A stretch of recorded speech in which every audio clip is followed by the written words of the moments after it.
നമസ്കാരം, മെട്രോ മാറ്റിനിയിലേക്ക് സ്വാഗതം. മലയാളത്തിലും തെന്നിന്ത്യയിലും ഒരുപോലെ ആരാധകരുള്ള നടിയാണ് ഭാവന. മലയാളത്തിലൂടെയാണ് സിനിമാ ലോകത്തെത്തിയതെങ്കിലും വളരെ പെട്ടെന്ന് തന്നെ തെന്നിന്ത്യൻ സിനിമാ ലോകത്ത് തൻ്റേതായ ഒരു സ്ഥാനം കണ്ടെത്തുകയായിരുന്നു. മലയാളികൾ ഏറെ ഇഷ്ടപ്പെടുന്ന നടി കൂടിയാണ് ഭാവന. സോഷ്യൽ മീഡിയയിൽ വളരെ സജീവമായ താരം ഇടയ്ക്കിടെ തൻ്റെ ചിത്രങ്ങളും വിശേഷങ്ങളും എല്ലാം തന്നെ പങ്കുവെച്ച് എത്താറുമുണ്ട്. നിരവധി പേരാണ് ഹായും വിശേഷങ്ങളും എല്ലാം തിരക്കി കമൻറ്റുകൾ ഇടുന്നത്. എല്ലാവർക്കും താരം മറുപടിയും കൊടുക്കാറുണ്ട്. 2 പതിറ്റാണ്ടിലേറെയായി അഭിനയ ലോകത്ത് സജീവമാണ് താരം. ഈ കാലയളവിൽ 60-ലധികം സിനിമകളിലാണ് താരം അഭിനയിച്ചിട്ടുള്ളത്.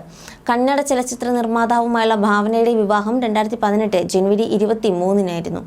താരത്തിൻ്റെ ഭർത്താവിൻ്റെ പേരാണ് നവീൻ. സിനിമകളിലും ടെലിവിഷൻ മേഖലയിലും മാത്രമല്ല സമൂഹ മാധ്യമങ്ങളിലും താരം വളരെ സജീവ സാന്നിധ്യമാണ്. ഇപ്പോഴത്തെ നടിമാരായ മഞ്ജു വാര്യർക്കും സംയുക്ത മേനോനും ഒപ്പമുള്ള പഴയ ചിത്രങ്ങൾ വീണ്ടും മാറിയിരിക്കുകയാണ്. 3 പേരുടെയും സൗഹൃദം അത്രയും മനോഹരമാണ്. കൂട്ടുകാരെല്ലാവരും കൂടി ആഘോഷിക്കുകയാണല്ലോ, എന്താണ് വിശേഷം? തീർച്ചയായും ഭാവനയുടെ ധൈര്യവും ആത്മവിശ്വാസവും ഇവർ തന്നെയാണ് എന്നാണ് എല്ലാവരും കമൻറ്റ് ചെയ്തിരിക്കുന്നത്. അതേസമയം കഴിഞ്ഞ ദിവസം താരം പങ്കുവച്ച ചിത്രങ്ങളും ഏറെ ശ്രദ്ധപ്പെട്ടിരുന്നു. പിങ്ക് നിറത്തിലുള്ള സൽവാർ അണിഞ്ഞുള്ള ഫോട്ടോകളാണ് താരം ഇത്തവണ പങ്കുവച്ചിരിക്കുന്നത്. വളരെ സിമ്പിളായിട്ടുള്ള സൽവാറിൽ മിനിമൽ ലുക്കിലാണ് താരം പ്രത്യക്ഷപ്പെട്ടിരിക്കുന്നത്. പിങ്കിൽ വെള്ള നിറത്തിലുള്ള വർക്കാണ് സൽവാറിൽ നൽകിയിരിക്കുന്നത്. വലിയ ഹാങ്ങിങ് ഇയറിംഗ് ആണ് താരം ഔട്ട്ഫിറ്റിനോടൊപ്പം ആക്സസറൈസ് ആയി ചെയ്തിരിക്കുന്നത്. കറുത്ത നിറത്തിലുള്ള ബിന്ദിയും താരത്തിൻ്റെ സൗന്ദര്യത്തിന് മാറ്റുകൂട്ടുന്നു. നിറച്ചിരിയോടെ ചിരിച്ചും സ്റ്റൈലിഷായി പോസ്റ്റ് ചെയ്തുമെല്ലാം നിരവധി ഫോട്ടോകളാണ് താരം പങ്കുവച്ചിരിക്കുന്നത്.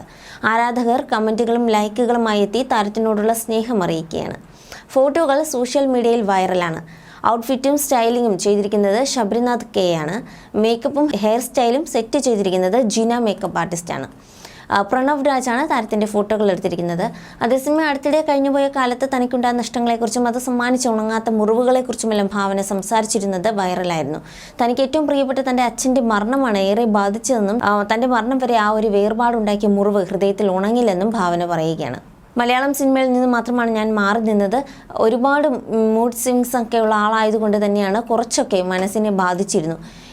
എല്ലാ മനുഷ്യരെ പോലെയും തന്നെ വിഷമങ്ങൾ എന്നെയും ബാധിക്കാറുണ്ട്. ഇന്ന് നമ്മൾ ഓക്കെ ആകും, സ്ട്രോങ് ആയി നിലനിൽക്കുമെന്നും രാവിലെ എണീറ്റ് തീരുമാനിക്കുന്നതല്ലല്ലോ. എൻ്റെ അച്ഛൻ മരിച്ചിട്ട് 8 വർഷമാകുന്നു. എല്ലാവരും പറയും കാലം മുറിവുണക്കുമെന്ന്. പക്ഷേ ആ ഒരു മുറിവ് ഞാൻ മരിക്കുന്നത് വരെയും അച്ഛൻ പോയ ആ വേദന എൻ്റെ ഉള്ളിലുണ്ടാകും. ആ മുറിവ് അങ്ങനെ ഉണങ്ങില്ല. ചിലപ്പോൾ അതിൻ്റെ തീവ്രത കുറയുമായിരിക്കും. എൻ്റെ ജീവിതത്തിൽ എല്ലാം ശരിയായി എന്ന് പറയുന്ന ഒരു ജീവിതത്തിൽ ഞാൻ എത്തിയിട്ടില്ല.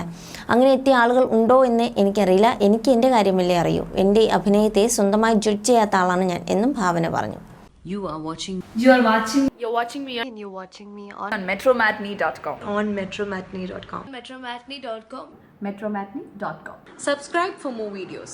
Subscribe for more videos. Subscribe here for more videos. Subscribe now. Thank you.